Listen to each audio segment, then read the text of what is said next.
Hello കൂട്ടുകാരെ, നമുക്ക് നല്ല കളർഫുള്ളായിട്ടൊരു അച്ചാറൊന്ന് ഉണ്ടാക്കി നോക്കിയാലോ. അതിനായിട്ട് നമുക്ക് മാങ്ങ, ക്യാരറ്റ്, പിന്നെ അതുപോലെ നമ്മുടെ പാവയ്ക്ക ഇവയൊക്കെയാണ് വേണ്ടത്. പിന്നെ മാങ്ങ റെഡിയാക്കി എടുത്തപ്പോഴത്തേക്കും ഒരു മാങ്ങ നല്ലവണ്ണം പഴുത്തിട്ടുണ്ടായിരുന്നു. അപ്പോൾ കുഞ്ഞാപ്പിക്ക് അത് വേണമെന്ന് പറഞ്ഞ് കുഞ്ഞാപ്പി അത് കഴിക്കുന്നുണ്ട്. പിന്നെ ബാക്കി ബാലൻസ് വന്ന മാങ്ങയും ക്യാരറ്റ്, പാവയ്ക്ക എന്നിവയൊക്കെ നല്ലവണ്ണം ഞാനൊന്ന് അരിഞ്ഞെടുത്തു. പിന്നെ നമുക്കതിന് വേണ്ട സാധനങ്ങൾ റെഡിയാക്കിയിട്ടുണ്ട്. അതിനായിട്ട് പിന്നീട് നമുക്കൊരു പാൻ അടുപ്പത്ത് വെച്ചതിന് ശേഷം അതിലേക്ക് ഓയിൽ ഒഴിച്ച് കൊടുക്കുക. ഓയിൽ ഒഴിച്ച് കൊടുത്തപ്പോൾ കുഞ്ഞാപ്പിക്ക് കുക്ക് ചെയ്യാൻ ഭയങ്കര ഇഷ്ടമാണ്. അപ്പോൾ അവൻ പതുക്കനെ കടുകിടാനാണെന്നും പറഞ്ഞുകൊണ്ട് എന്തെങ്കിലും അവൻ്റെ വക വേണ്ടേ, അപ്പോൾ അവൻ അതിലോട്ട് കടുകിട്ട് കൊടുത്തു. പിന്നീട് ഇഞ്ചി, പച്ചമുളക്, വെളുത്തുള്ളി എന്നിവയൊക്കെ ഇട്ട് നല്ലവണ്ണം കുറച്ച് മഞ്ഞൾപ്പൊടിയും കൂടെ ഇട്ട് നല്ലവണ്ണം അങ്ങോട്ടൊന്ന് വഴറ്റി. അത് കഴിഞ്ഞപ്പോൾ നമ്മുടെ പാവയ്ക്ക നല്ലവണ്ണം ഒന്ന് വാടേണ്ടതായിട്ടുണ്ട്. അപ്പം നമ്മുടെ പാവയ്ക്ക ആദ്യം തന്നെ ഇട്ട് പാവയ്ക്ക വാടുന്നിടം വരെ അതൊന്ന് വഴറ്റിയെടുക്കണം. അത് കുറച്ച് ഉപ്പും കൂടെ ഇട്ടങ്ങ് വഴറ്റുകയാണെങ്കിൽ പെട്ടെന്ന് വഴന്ന് വരും. അതിനുശേഷം നമ്മൾ ക്യാരറ്റ് ഇട്ടു.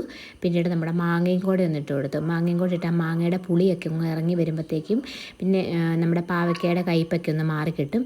പിന്നീട് വിനാഗിരിയൊക്കെ ഒഴിച്ച് നല്ലവണ്ണം ഉപ്പൊക്കെ പാകത്തിനാക്കി അച്ചാർ റെഡി ആയിട്ടുണ്ട് കേട്ടോ. എന്താ ടേസ്റ്റ് എന്നറിയാവോ? പാവയ്ക്കയ്ക്ക് കയ്പ്പൊന്നും കാണത്തില്ല അപ്പോഴത്തേക്കും.